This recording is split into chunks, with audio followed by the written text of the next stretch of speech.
Donald Trump menace Poutine. Poutine réplique très rapidement avec force et ferveur. C'est chaud, ça bouge encore une fois. On en a parlé il y a 2 jours. Je crois qu'il est essentiel qu'on essaie de décortiquer un tout petit peu ce qui se passe. Monsieur Poutine dit qu'ils n'ont pas peur. Ils n'ont pas peur des États-Unis d'Amérique. La Russie ne fléchira jamais le genou devant qui que ce soit. C'est une nation respectable. Monsieur Poutine dit les nations respectables ne prennent jamais de décisions sous pression. Parlons ainsi de la pression qui est actuellement appliquée par Donald Trump. Il a aussi mis en garde monsieur Trump disant si vous osez donner les missiles de long range à l'Ukraine, vous en subirez les conséquences directement. C'est chaud. Salut à tous les amis, c'est toujours avec beaucoup de plaisir. Merci infiniment d'être là. Avant de commencer, est-ce que je peux vous demander de faire ça? Faites ça s'il vous plaît. Ça ne vous coûte rien, ça nous fait du bien. C'est fait. Merci. Nous sommes encore une fois en Russie et c'est chaud cette fois-ci. Monsieur Trump a commencé par dire qu'à chaque fois que je parle à Vladimir Poutine, les conversations sont bonnes, mais elles n'aboutissent à rien. Cela dénote clairement d'un ras-le-bol, d'une fatigue chronique de dealer avec une personne qui paraît difficile. Est-ce que monsieur Poutine est difficile? Ou monsieur Poutine n'est simplement pas en train de se courber sur tout ce que monsieur Donald Trump demande? Monsieur Trump vient de frapper la Russie et a visé les 2 grandes compagnies pétrolières qui contribuent, selon le secrétaire général américain du Trésor, à la machine de guerre du Kremlin, c'est-à-dire 110 milliards de dollars par an de production. On parle ici de Rosneft et Lukoil, les 2 plus grandes compagnies de production de pétrole russes, sont ciblées dans les sanctions.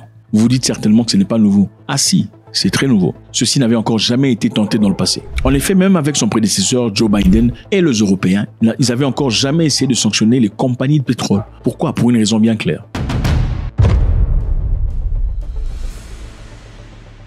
La Russie étant la 3e plus grande productrice de pétrole dans le monde, elle est très nécessaire dans la circulation et l'équilibre pétrolier dans ce monde. C'est-à-dire, si vous sanctionnez la Russie et que personne ne puisse acheter ou vendre le pétrole russe, qu'est-ce qui risque de se passer? Il n'y aura pas assez de pétrole qui coule dans le monde entier à suffisance. Ce qui se passerait, c'est que le prix du pétrole va grimper drastiquement. Ça deviendra beaucoup plus cher. Parce que je vous rappelle ici que quand le prix du pétrole grimpe, le prix de tout grimpe. La nourriture, la boisson, les habits, le comptoir, tout.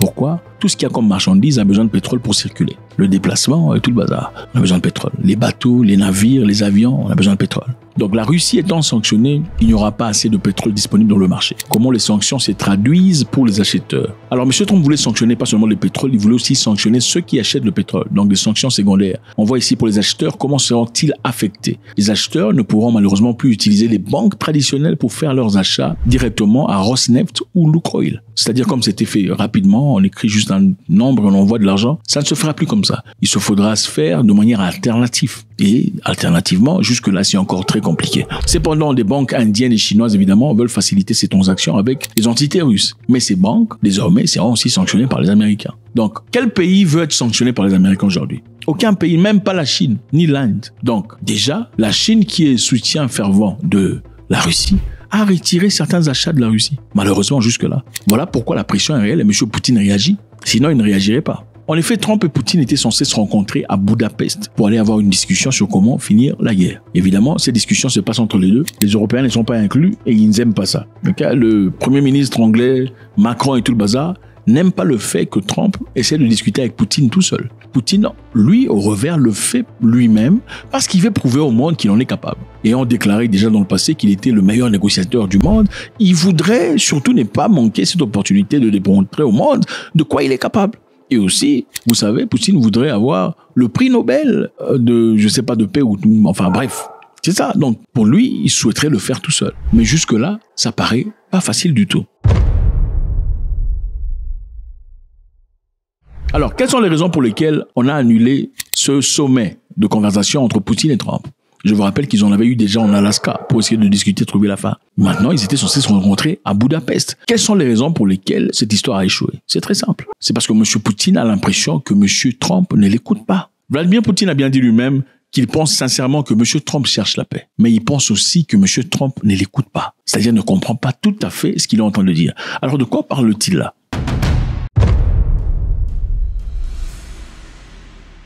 Les Russes ont des conditions pour la paix. Avant de passer à la paix, il y a des conditions.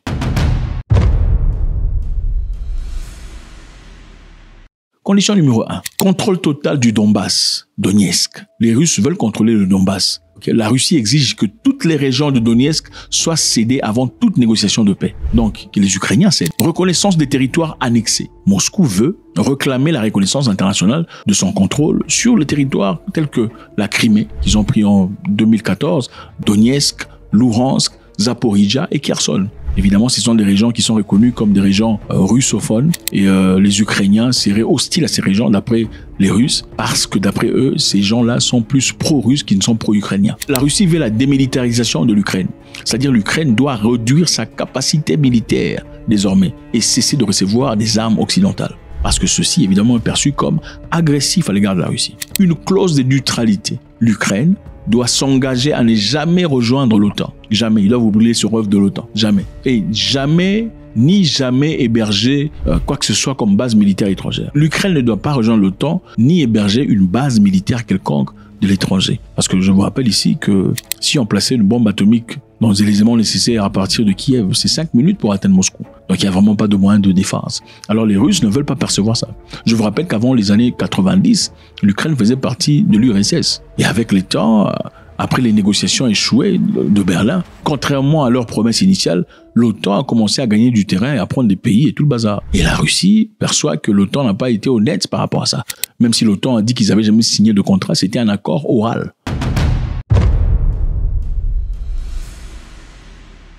Alors, 2 grandes entreprises russes ont été sanctionnées. Ça sera dur pour la Russie. Monsieur Poutine l'a reconnu. Il dit ça sera dur, mais on ne s'inclinera pas. On n'a pas peur. Nous sommes une nation respectable. Et aucune nation respectable ne prend des décisions sous pression. Donc, on ne le fera pas du tout. La réponse de Poutine est claire. Après les sanctions américaines contre Rosneft et Lukoil, Poutine a dit les sanctions sont sérieuses pour nous. Mais nous ne plierons pas sous pression de l'Occident. Il a aussi dit, encore une fois, après la question qui lui a été posée par un journaliste, qu'au cas où M. Trump désirait donner les armes aux Ukrainiens. Parce qu'évidemment, on connaît M. Trump n'est pas le genre de personne à vouloir plier bagage dans les négociations. Il veut toujours gagner. Il applique toujours la pression.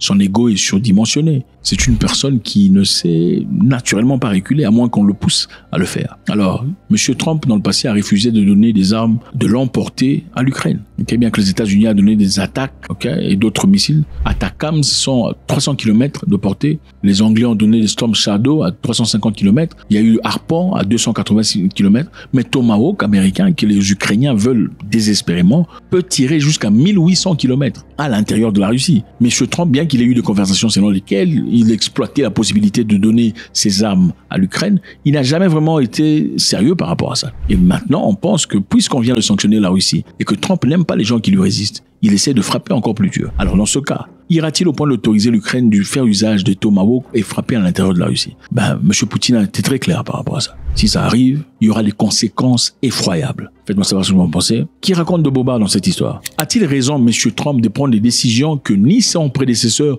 ni les Européens n'ont pris jusque-là? Sommes-nous en train de nous voir très vite courir vers une inflation inouïe, les hausses des prix, des difficultés d'achat et beaucoup d'autres histoires?